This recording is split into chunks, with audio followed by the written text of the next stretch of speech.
Ang pagkakasangkot ng pangalan ni Zaldico ay bunga ng mga ebidensya, mga testimonya at mga di umanong pagpapayaman niya na makikita sa mga ari-ariang naipundar nila.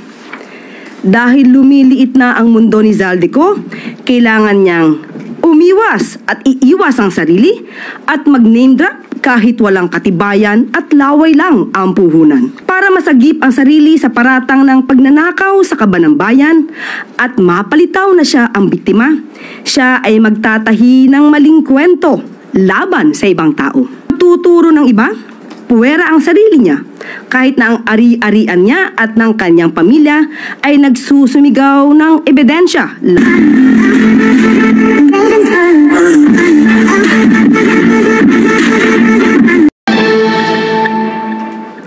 Good afternoon, ladies and gentlemen. PCO Secretary Dave Gomez. These wild accusations are completely without basis in fact. All the charges leveled against the President are pure hearsay. Let us not forget President Marcos Jr. himself exposed all these flood control anomalies and has taken numerous steps since to ensure that the guilty are brought to justice, the stolen wealth recovered, and the system is fixed to avoid any of this from happening again. Rep. Zaldico should come back to the country and sign everything he said under oath with the proper judicial authorities. Thank you. We now have Undersecretary Claire Caso, the Palace Press Officer. Magandang araw, Malacanang Press Corps. Katatapos lang mag-ulat ng Pangulo kahapon ng mga nagawa upang mapanagot ang lahat ng sangkot. Sa loob lamang ng 3 buwan matapos ibunyag ni Pangulong Ferdinand R. Marcos Jr. ang mga irregularidad sa mga maanumalyang flood control projects ng bansa, marami na ang mga lumutang na personalidad at ang kanilang mga di umanong kinalaman dito. Kabilang narito ang dating kongresistang si Zaldico. Ang pagkakasangkot ng pangalan ni Zaldico ay bunga ng mga ebidensya, mga testimonya at mga di umanong pagpapayaman niya na makikita sa mga ari-ariang naipundar nila. Dahil lumiliit na ang mundo ni Zaldico, kailangan niyang umiwas at iiwas ang sarili at mag-name drop kahit walang katibayan at laway lang ang puhunan. Para masagip ang sarili sa paratang ng pagnanakaw sa kaban ng bayan at mapalitaw na siya ang biktima, siya ay magtatahi ng maling kwento laban sa ibang tao. Magtuturo ng iba, puwera ang sarili niya kahit na ang ari-arian niya at ng kanyang pamilya ay nagsusumigaw ng ebidensya laban sa kanya. Ang kanyang naging pahayag, mas nagbunga pa ito ng maraming katanungan imbes na sagutin ang kanyang papel dito sa sinasabing anomalya. Lahat ng mga sinasabi ni Zaldico ay pawang mga imbento lamang, walang basihan, walang ebidensya. Umuwi muna siya sa Pilipinas at sumpaan ang kanyang mga sinabi at harapin ang mga demanda o kaso laban sa kanya. Pakatandaan natin, nagsimula ito sa sinabi ng Pangulo sa kanyang Zona 2025. Mahiya naman kayo. Bakit niya pasisimulan ang malalimang pag-iimbestiga? Mag-establish ng ICI, Independent Commission to investigate the anomalous flood control projects and other infrastructure kung ang Pangulo ay may kinalaman dito. Logic! Hindi ba dapat na iiwasan niya ang issue nito kung siya mismo ang mapapasok? Ang investigasyon na sinimula ng Pangulo ay unti-unti nang nagbubunga. Malinaw na ang mga pangyayari. Papalapit na ng papalapit tayo sa katotohanan. Kaya't pinipilit ilihis upang makaiwas ang mga tunay na may sala sa katarungan. At handa na po akong tugunan ang inyong mga katanungan. Maricel Halili from TV5. Yusek, magandang hapon po. So ano po ang plano natin kay Congressman Zaldico? Because I understand ang sinabi ni Presidente, we cannot cancel his passport. Pero ano po yung plano natin ngayon para mapauwi siya dito sa Pilipinas? Ito po ay nasa kamay na rin po sa ating pagkakaalam ay may pending na po mga complaints na naisampa sa kanya. At sana po ay mapabilis na rin po ng ombudsman ang mga pagresolba sa mga kaso na ito at kung sila ay makakapag-recommenda, kung ano man naman i-recommenda nila for dismissal or for filing of the case to the Sandigan Bayan, sana mapabilis na rin po. Kasi ang taong bayan po ay naghihintay na rin ng mabilisang aksyon. Hindi po siya mapapauwi sa ngayon dahil ang naaayon po sa batas, ang hindi pa po nakakasuhan at tinuturing na pugante dahil wala pa pong warrant of arrest na nai-issue ang court o kaya ay siya naman ay hindi pa naman convicted at siya'y tumakas. At hindi natin masasabi na yung kanyang passport ay naisagawa at nai-issue ng, through a fraudulent act. So wala po pa kasi basehan para mag-file ng petition or application for cancellation of passports ni Zaldico and DOJ at malamang po madismiss po ito ng korte kung hindi po bibigyan ng basihan sa pagkakansela ng passport. Meron po kasing mga opinion like that of Senator J.V. Ejercito na once na considered as a national security threat, pwede naman na pauwiin at kanselahin yung pasaporte kahit na wala pang direktang kaso. Do you consider him as a threat or at least Ang kaso po na ipapataw sa kanya or malamang na maisa pa sa kanya ay patungkol lamang po sa graft and corruption, maybe plunder, hindi po natin alam kung ano magiging kaso dito. But hindi po ito sa ating palagay ay makukonsidera na issue about national security. So yun po. Sunod na tanong mula kay Raquel Bayan, Radyo Pilipinas. Yes, sir, good afternoon. Isa po din sa mga accusation ni Zaldico, si Pangulong Marcos umano po, yung nag-utos ng 100 billion peso insertion, na karating na po kaya ito kay Pangulong Marcos, what was his reaction po? Opo, at ang updated naman po ang ating Pangulo at katulad naman po sinabi ni Secretary Mina, hindi po obligasyon at wala pong papel ang Pangulo sa sinasabing insertion. Sabi nga po nila, kung ang Pangulo, ayon na rin sa sinabi ni Zaldico, ay hari daw.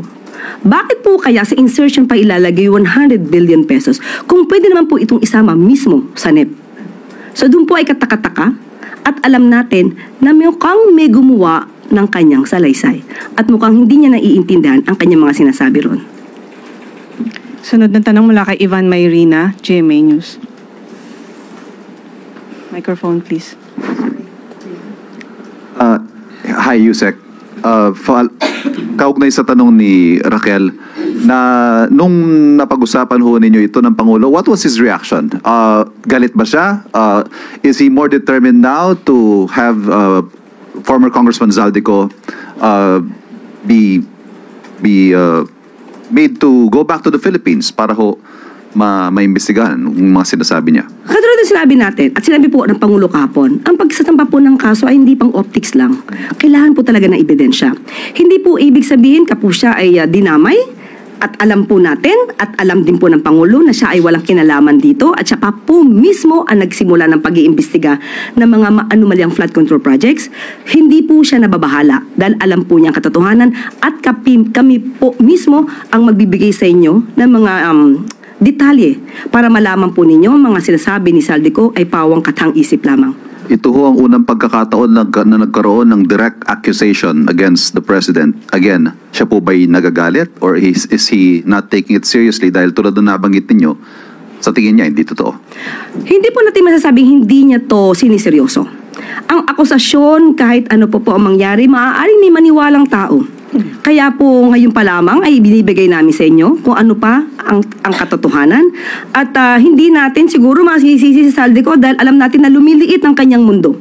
Kaya nga ang sabi po natin sa kanya, siya po ay maaaring umuwi rito, mas magandang umuwi siya rito at kanya po itong isalaysay. Dito mismo sa bansa, harapin niya ang kaso niya, humarap siya sa notaryo publiko, na lehitimong notaryo publiko. Hindi kung saan-saan lang nakukuha. Para naman mapatunayan niya ang kanyang mga akusasyon. Dahil mismo sa kanyang mga sinabi ko, ito po ay inyong nabasa, ang dami pong mga inconsistencies. Sorry, panghuli po. Is the President willing to guarantee the safety of the former congressman? Kasi nagpahayag siya ng pagkabahala na ayaw niya umuwi dahil daw sa banta sa kanyang buhay. Unang-una, hindi po ba dapat siya ang magpatunay kung may banta sa buhay niya? Saan po niya nakuha itong mga idea na to? Nung umuwi po ba siya dito, or rather, nung siya ba ay umalis, may pagbabanta na sa buhay niya? Nasa na mga records na masasabing may nagbabanta sa buhay niya? Dapat niya po munang patunayan yan bago niya ibuka ang kanyang bibig. Okay. Sunod na tanong mula kay Eden Santos, Net 25. Yusek, ano po yung naging dahilan ni Kong Saldico, bakit siya biglang bumaliktad at itinuro ang Pangulo at si former Speaker Martin Romualdez dito po sa corruption sa flood control projects? Alam naman po natin na close yung kanilang relationship. Pinupuri pa nga siya ng Pangulo bilang chair ng appropriations before sila po ni Speaker Martin. But biglang naging ganito po yung kanyang salaysay at itinuro niya mismo ang Pangulo dito sa anomalya na ito.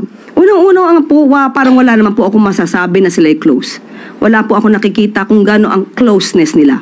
So maaari, pagdating sa trabaho, sila ay nagkakausap, pero kung sasabihin niyo po ang kanilang relasyon ay close, hindi po yan natin masasabi at wala pa po makakapagpatunay ng ganyan. Unang-una po kung anong dahilan niya, yan po ang magiging trabaho ng mga matitinong mga media practitioner. Kayo po ang magtanong sa kanya. Bakit siya nagsasabi ng mga ganitong kwento at hanapan niyo po siya ng ebidensya? Dahil kung kami po ang tatanungin niyo, hindi namin alam kung bakit siya nagsasalita ng kasinungalingan. Most probably, para itawid ang kanyang sarili at sabihin wala siyang kasalanan. Yun ang pinaka-basic reason. Pero kung ano pang mas malalim na dahilan niya, kayo na po ang magtanong sa kanya. Ano po yung ini-expect ng Pangulo na implikasyon itong paglantad ni Saldico at pagturo mismo sa kanya sa anomalyang ito, lalo't ang taong bayan po ay sinasabing galit na nga sa nangyayaring matinding korupsyon po sa gobyerno? Ang implikasyon pong nakikita natin ay mas magagalit ang mga tao kay Saldico dahil sa kanyang pagsisinungaling.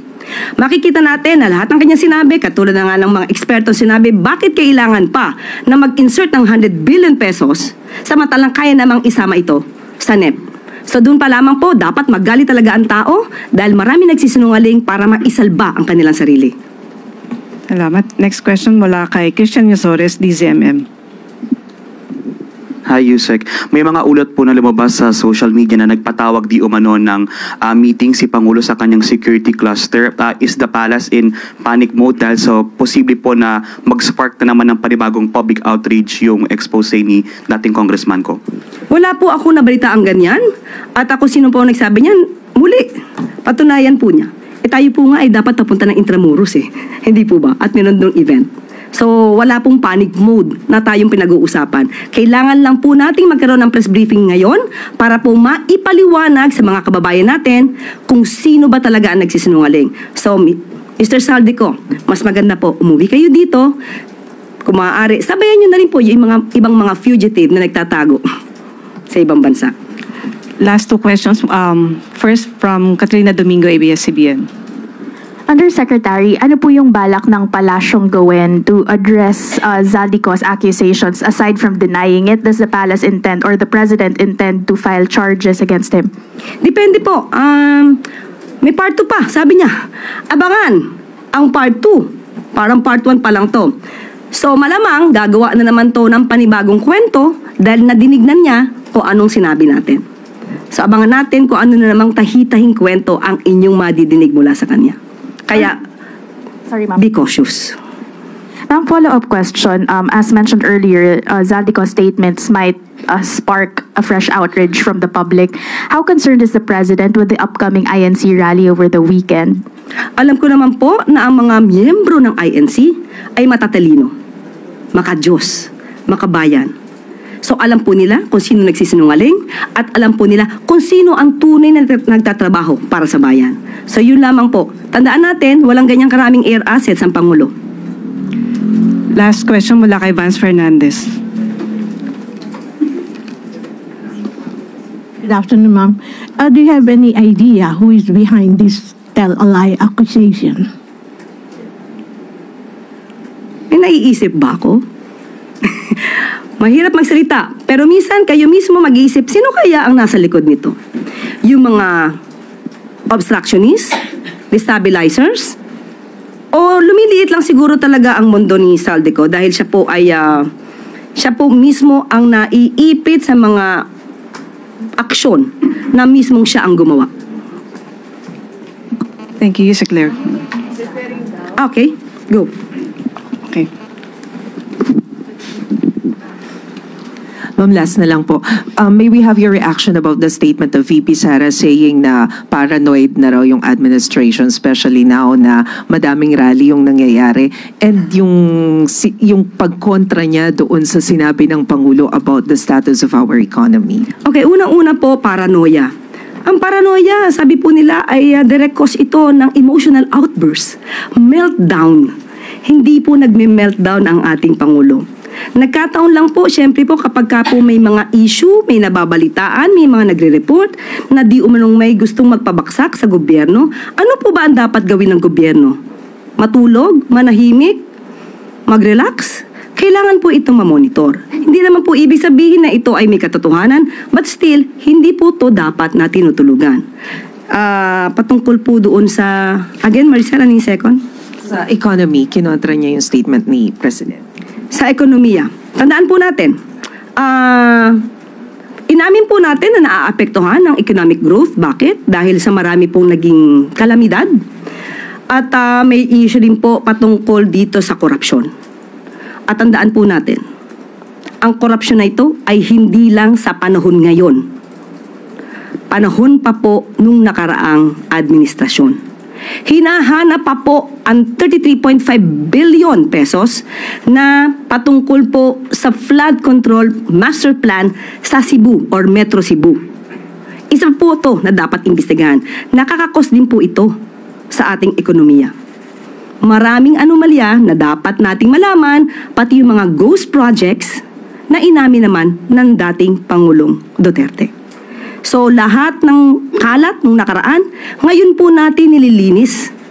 At malamang, isa ito sa nagiging dahilan kung bakit nagkakaroon po ng hindi magandang epekto to sa ekonomiya. But ang pangako ng Pangulo, gagawin ang lahat, pati ang economic team, gagawin ang lahat para po mapaangat pa ang ekonomiya ng bansa. Yusek Claire. Sabi yung obstructionist po at destabilizer, are you referring to the Dutertes? Kung ituturing na maraming tao na sila, maaaring sila. Thank you, Malacanang Press Corps. Maraming salamat, Malacanang Press Corps, at sana po ay maging maayos ang ating weekend.